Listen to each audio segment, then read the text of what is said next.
اهدنا الصراط المستقيم. الحمد لله وكفى والصلاة والسلام على خاتم الرسل وسيد الأنبياء وعلى آله وأصحابه الأتقياء. أما بعد فأعوذ بالله من الشيطان الرجيم. بسم الله الرحمن الرحيم. إذا جاءك المنافقون قالوا نشهد إنك لرسول الله والله يعلم إنك لرسوله والله يشهد إن المنافقين لكاذبون.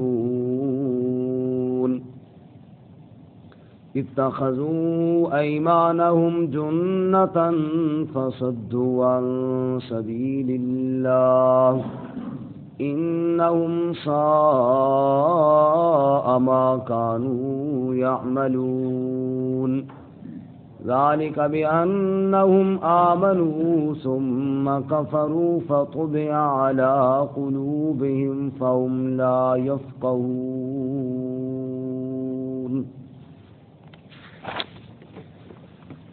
إذا جاءك المنافقون، جب آتے ہیں آپ کے پاس منافق، قالوا نشهد إنك لرسول اللہ، تو کہتے ہیں کہ بے شک ہم گواہی دیتے ہیں کہ آپ اللہ کے رسول ہیں. واللہ یعلم انک لرسولہ، اور اللہ تعالیٰ جانتا ہے کہ بے شک آپ اس کے رسول ہیں. واللہ یشہد ان المنافقین لکاذبون، اور اللہ تعالیٰ گواہی دیتا ہے کہ بے شک منافق یقیناً جھوٹے ہیں. اتخذوا ایمانہم جنۃ فصدوا عن سبیل اللہ، انہوں نے ٹھہرا لیا اپنی قسموں کو ڈھال، پس روکا انہوں نے اللہ کی راہ سے. انہم ساء ما كانوا یعملون، بے شک وہ برا ہے جو عمل کرتے ہیں. ذالک بأنہم آمنوا، یہ اس لیے کہ بے شک وہ ایمان لائے. ثم کفروا، پھر انہوں نے کفر کیا. فطبع علی قلوبہم، پس مہر مار دی گئی ان کے دلوں پر. فہم لا یفقہون، پس وہ سمجھتے نہیں ہیں. سبحان ربک رب العزت عما یصفون وسلام علی المرسلین والحمد للہ رب العالمین. اللهم صل على محمد وعلى آل محمد كما صليت على إبراهيم وعلى آل إبراهيم إنك حميد مجيد. اللهم بارك على محمد وعلى آل محمد كما باركت على إبراهيم وعلى آل إبراهيم إنك حميد مجيد. معزز سامعین، سورۃ المنافقون کی ابتدائی 3 آیات آپ کے سامنے تلاوت کی ہیں. اللہ رب العزت ان کے مطابق صحیح بیان کی توفیق عطا فرمائے اور ہمیں قرآن و سنت پر عمل کرنے کی توفیق عطا فرمائے. اس سے قبل سورۃ الجمعہ مکمل ہوئی. آپ حضرات نے سنا کہ اللہ تعالیٰ نے ان یہود کا تذکرہ کیا تھا جن کو تورات کا علم تو دیا گیا لیکن انہوں نے عملاً شرعی اس کی مخالفت کی. سورۃ المنافقون میں منافقین کا تذکرہ ہے، جیسے کہ سورت کے نام سے بالکل واضح ہے. اور سورۃ المنافقون میں صدقے کی ترغیب بھی دی گئی ہے. جیسا کہ سورۃ الجمعہ میں فرمایا گیا تھا کہ نماز جمعہ کے بعد اللہ کے فضل کی تلاش میں نکل جاؤ، اور سورۃ المنافقون میں حکم ہوگا کہ موت آنے سے پہلے اللہ کی راہ میں مال کی خرچ کر لو، بعد میں موقع نہیں ملے گا۔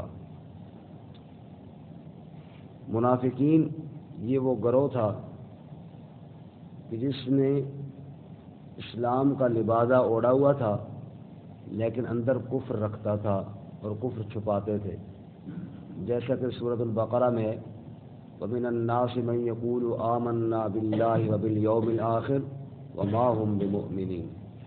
ایسے کچھ لوگ بھی ہیں جو یہ دعویٰ کرتے ہیں کہ ہم اللہ پر ایمان لائے، آخرت پر ایمان لائے، لیکن در حقیقت وہ ایمان والے نہیں ہیں۔ یہ وہ گروہ تھا۔ تھوڑا سا یہ بات ذہن میں رکھیں کہ جب مدینہ میں رسول اللہ صلی اللہ علیہ وسلم تشریف نہیں لائے تھے، بڑے دو قبیلے تھے، اوس اور خزرج۔ اوس اور خزرج یہ دو قبیلے تھے، آپس کے اندر ان کی جنگیں اور لڑائیاں ہوتی تھیں اور لوگ قتل ہوتے، کئی گھر اجڑ جاتے، اور لڑ لڑ کے بالآخر یہ تنگ آ چکے تھے، اور حالت یہ ہوتی تھی کہ حرمت والے مہینے جب ختم ہوتے گھر خالی ہو جاتے، بار جناب آپس میں لڑائیاں شروع ہو جاتی۔ تو رسول اللہ صلی اللہ علیہ وسلم کی آمد سے پہلے انہوں نے آپس کے اندر یہ بات طے کی، مذاکرات کیے کہ یار یہ کب تک ہم لڑتے رہیں گے، کب تک بندے کٹتے رہیں گے، کوئی طریقہ ایسا کرو کہ اس لڑائی سے جان چھوٹے۔ تو چنانچہ انہوں نے یہ طے کیا کہ کسی ایک بندے کو اپنا بڑا مان لیتے ہیں، دونوں قبیلے، چلو کم از کم کوئی فیصلہ کرنے والا تو ہو نا، جب دو جھگڑا کریں تیسرا کوئی فیصلہ کرنے والا تو ہو، تبھی جھگڑا ختم ہو سکتا ہے، ویسے تو نہیں۔ قریب قریب یہ بات طے ہونے ہی والی تھی۔ عبداللہ بن ابی جو مدینہ کے اندر اس وقت جس کا نام یثرب تھا، یثرب کے بڑے لوگوں میں شامل تھا، تو قریب قریب یہ بات طے ہونے والی تھی کہ اسی پر اکتفا کیا جاتا اور اپنا امیر یا اپنا بڑا یا اپنا سردار یا فیصلہ کرنے والا اس کو تسلیم کر لیا جاتا۔ اتنے میں لوگ حج پہ آئے، انہوں نے رسول اللہ صلی اللہ علیہ وسلم سے دعوت ایمان سنی تو ایمان قبول کر لیا، پھر اللہ کے نبی کو مدینہ آنے کی دعوت بھی دے دی۔ اب وہ جو پروگرام بن رہا تھا نا عبداللہ بن ابی کا کہ اس کو بڑا بنائیں گے، اس کو سردار بنائیں گے، وہ یکسر ختم ہو گیا، کیونکہ لوگوں نے ایمان قبول کیا۔ پھر اللہ کے نبی تشریف لائے اور اتفاقاً اوس اور خزرج کے دونوں قبیلوں میں سے کثرت کے ساتھ لوگ ایمان لانا شروع ہو گئے۔ اب ان کو تو عبداللہ بن ابی تو نہیں چاہیے تھا، ان کو تو ایک ایسا بندہ چاہیے تھا جو دونوں کا فیصلہ کر سکے، اور ایسا بندہ اللہ کے نبی کے علاوہ اور کون اچھا ہو سکتا تھا جس پر اکتفا کیا جائے۔ تو انہوں نے تو اللہ کے نبی صلی اللہ علیہ وسلم کی ذات گویا کہ اللہ کی طرف سے یہ تحفہ میں مل گئی کہ تم جو چاہتے تھے نا ایک ایسا بندہ ہو جائے جو ہمارے درمیان فیصلہ کرے اور ہمیں جناب لڑائی سے روکے، یہی تو دعوت دے کر اللہ کے نبی صلی اللہ علیہ وسلم آئے، اور آپ کو جو اللہ نے صفات اور کمالات دیے تھے وہ ایک لیڈر کے اندر اور ایک فیصلہ کرنے والے کے اندر ایسے ہی کمالات ہونے چاہیے تھے۔ اب ان کی نگاہیں عبداللہ بن ابی سے ہٹ کر محمد الرسول اللہ صلی اللہ علیہ وسلم پر آئی۔ اب لامحالہ ظاہری بات یہی تھی کہ عبداللہ بن ابی کو یہ بڑی تکلیف تھی کہ جناب میں سردار بننے والا تھا اور میں بڑا امیر بننے والا تھا اور مجھے پتہ نہیں کیا ملنے والا تھا ایک کریڈٹ، لیکن اللہ کے نبی آیا اور انہوں نے مجھ سے وہ سرداری اور میری عمارت مجھ سے گویا کہ چھین لی، اس لیے وہ دل میں اللہ کے نبی کا سخت مخالف ہو گیا، اور جب دیکھا کہ دونوں قبیلے والے کثرت سے مسلمان ہو رہے ہیں، اس نے اپنی عزت بچانے کے لیے کلمہ بھی پڑھ لیا، کیونکہ اس کے علاوہ اسے اور کوئی صورت نظر نہیں آتی تھی، بظاہر ایمان کا دعویٰ بھی کر لیا، لیکن اندر سے وہ آگ اس کی بھڑک رہی تھی اللہ کے نبی صلی اللہ علیہ وسلم کے خلاف، اور اس آگ کے بھڑکنے کی وجہ سے اللہ کے نبی کی مخالفت پر کوئی بھی بات، کوئی بھی موقع وہ ہاتھ سے جانے نہیں دیتا تھا. بظاہر آپ کے پیچھے نماز نہیں پڑھتا، ساری باتیں ہوتی. جمعے والے دن نبی صلی اللہ علیہ وسلم سے پہلے کچھ گفتگو بھی کیا کرتا تھا وہ بڑے کان کی وجہ سے. اور اس کی کئی مثالیں ہیں کہ اس نے نبی پاک کے خلاف آگ بھڑکائی. ابھی اس سے ایک دو صورتیں پہلے سورۃ الحشر میں ہم پڑھ چکے ہیں کہ جب قبیلہ بنو نذیر کو اللہ کے نبی نے نوٹس دیا کہ تم یہاں سے نکل جاؤ، تو یہ ان کے پاس بھی گیا اور کہا ڈٹ جاؤ، ہم تمہارے ساتھ ہیں. نبی پاک صلی اللہ علیہ وسلم سے ڈرنے کی کوئی ضرورت نہیں ہے، ڈٹ جاؤ مقابلے میں. یعنی وہاں بھی اس نے یہ بات کی. اس کو کچھ سمجھ نہیں آتی تھی کہ میں کہاں جاؤں، کس کو اپنے ساتھ ملاؤں، اور پھر یہ جو مجھے عہدہ ملنے والا تھا وہ میں حاصل کروں. عہد کے وقت اللہ کے نبی صلی اللہ علیہ وسلم نے مشورہ کیا کہ لڑائی مدینہ کے اندر رہ کر کریں یا باہر جا کر کریں. تو مختلف رائے آئیں، کیونکہ یہ بھی بظاہر کلمہ گو تھا، مشورے میں یہ بھی شامل تھا. اس نے کہا جی مدینہ کے اندر رہ کر کریں. اتفاق کی بات نبی پاک کی اپنی رائے بھی یہی تھی کہ مدینہ کے اندر. اس کی رائے اس موقع پہ اللہ کے نبی کی رائے کے مطابق تھی، لیکن اکثر صحابہ کی رائے یہ تھی کہ نہیں باہر جا کے لڑائی لڑے. تو نبی صلی اللہ علیہ وسلم مشورے کے بعد پھر ایک بات طے کر لیتے. تو اکثریت کی رائے کو مد نظر رکھتے ہوئے آپ نے فیصلہ پھر باہر کا ہی کر لیا. جب باہر گئے تو عبداللہ بن ابی اپنے ساتھیوں کو راستے سے لے کر واپس آ گیا. جب ہماری بات نہیں مانی گئی تو پھر ہم آپ کے ساتھ کیوں جائیں. چنانچہ 300 بندہ اس نے واپس کر لیا.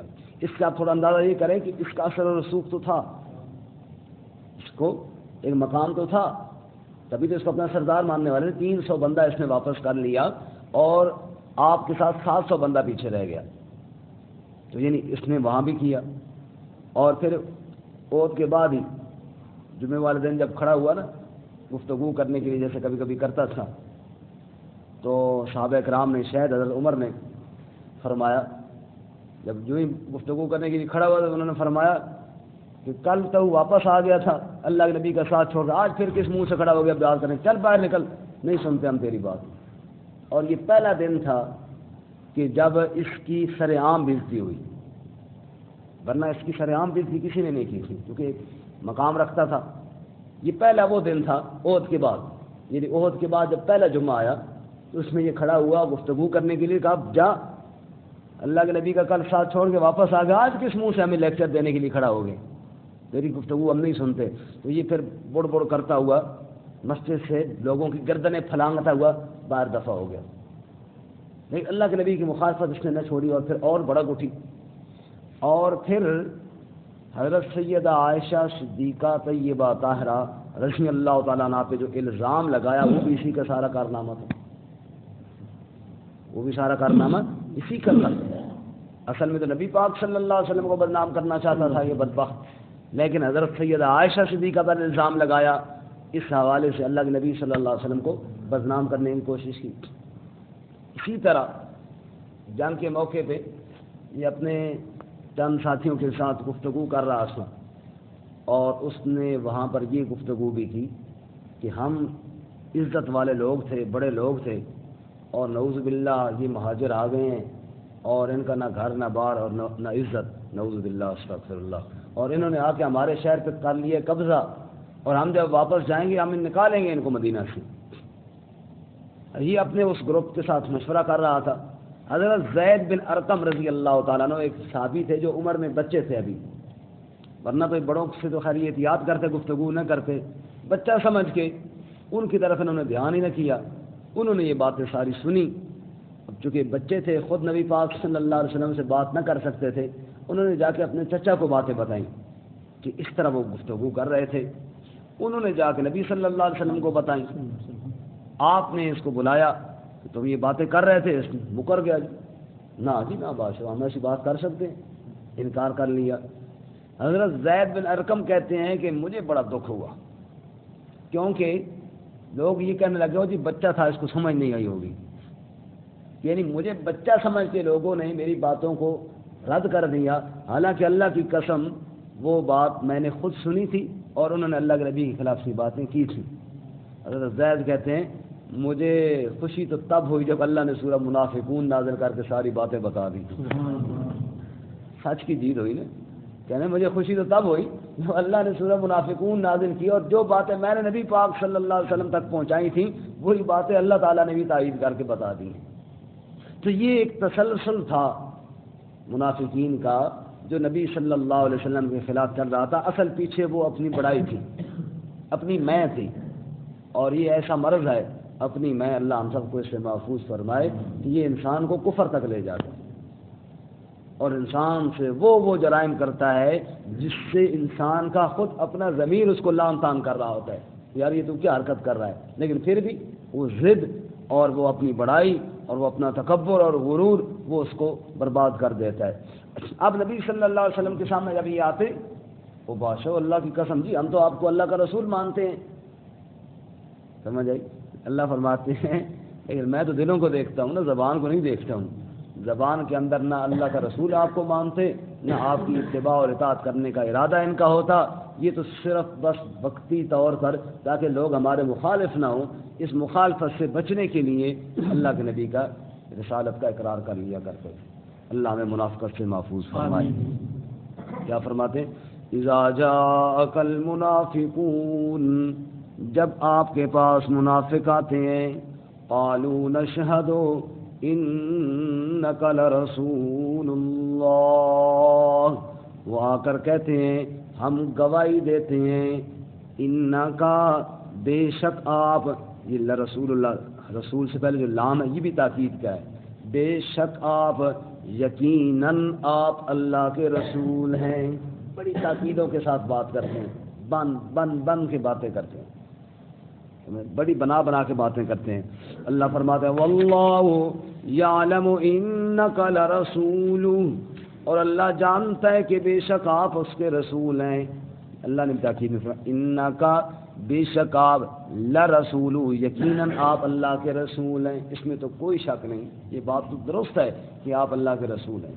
یاسین والقرآن الحکیم انک لمن المرسلین، وہ تو اللہ خود قسم کھا کے کہتا ہے کہ آپ اس کے رسول ہیں، آپ کے رسول ہونے میں تو کوئی شک نہیں، لیکن یہ جو دعویٰ کر رہے ہیں واللہ یشہد، اللہ بھی گواہی دیتا ہے، ان المنافقین لکاذبون، کہ بے شک منافق اس بات کے اندر جھوٹے ہیں، یعنی جو بات زبان پر ہے یہ ان کے دل کے اندر کوئی نہیں ہے۔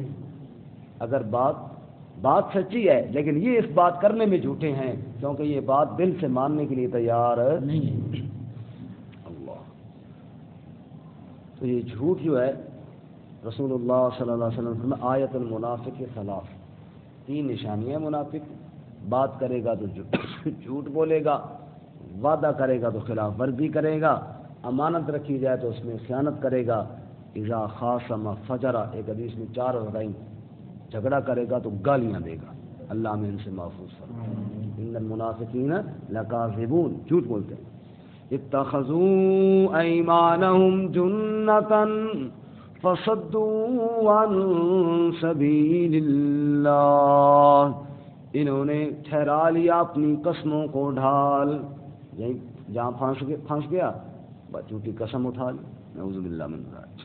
جیسا کہ دوسری جگہ سورۃ البقرہ میں ارشاد باری تعالی لا تجعلوا اللہ عرضۃ لایمانکم، اللہ کے نام کو ڈھال نہ بناؤ۔ انسان اللہ کا نام وہاں استعمال کرتا ہے جہاں جھوٹ ہو، اللہ کا نام کو وہاں استعمال کرتا ہے جہاں دھوکہ دینا ہو، نعوذ باللہ من ذالک۔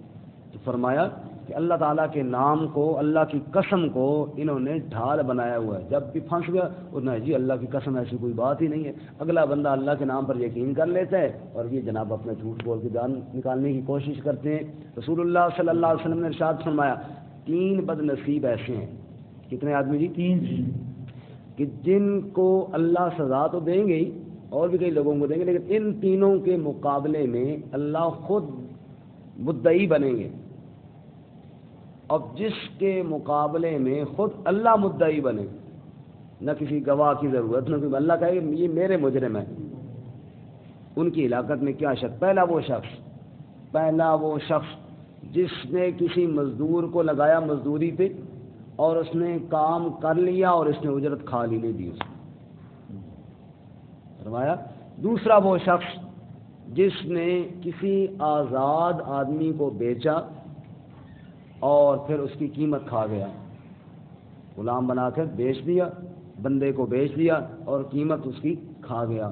اور تیسرا وہ شخص جس نے اللہ کا نام لے کر دھوکہ دیا، اللہ کا نام لے کر دھوکہ دیا۔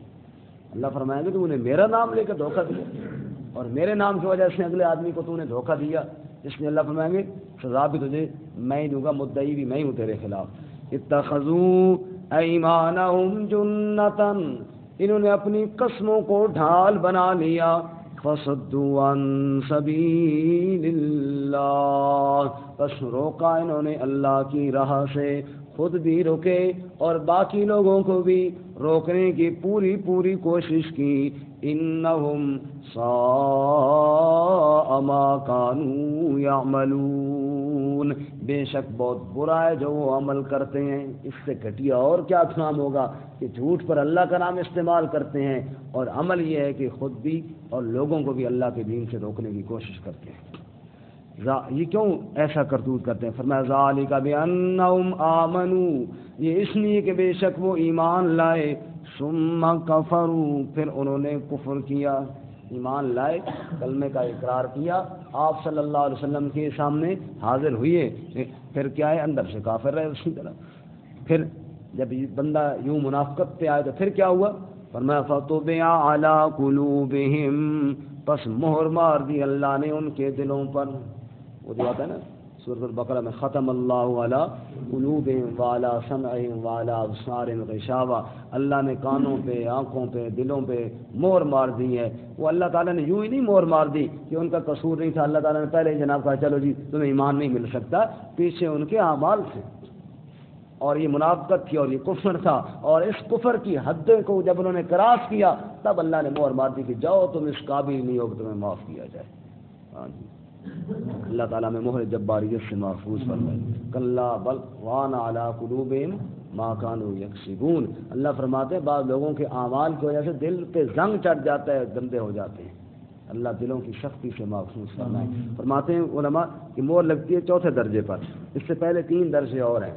پہلا درجہ ہے ریب، ریب کا معنی شک، ریب کا معنی۔ دوسرا درجہ ہے ضلال، ضلال کا معنی گمراہی۔ اللہ کی قرآن میں، اللہ کی آیات میں، اللہ کے نبی میں بندہ جب شک کرے تو پھر بندہ کیا ہو جاتا ہے؟ گمراہ ہو جاتا ہے۔ تیسرا درجہ ہے جدال، جب گمراہی بڑھتی ہے پھر بندہ جھگڑے کرتا ہے، اہل حق سے کیا کرتا ہے؟ جھگڑے کرتا ہے، جدال۔ جب جھگڑا کرتا ہے پھر مہر جباریت لگتی ہے، پھر اللہ اس کے دل کو، جس کو کہتے ہیں بند کر دیتے ہیں، جا اب تو اس قابل نہیں ہے کہ اس دل کے اندر ایمان ڈالا جائے۔ فرمایا فطبع علی قلوبہم فہم لا یفقہون، ان کے دلوں پر مہر مار دی گئی، بس یہ سمجھتے ہی نہیں ہیں، یہ نہیں جانتے کہ ہم کیا کر رہے ہیں، ان کے دل کے اندر ایسی نحوست آ گئی ہے کہ ان کو اب حق اور باطل کی پہچان ہی ختم ہو گئی۔ اللہ میں منافقت سے محفوظ فرمائے۔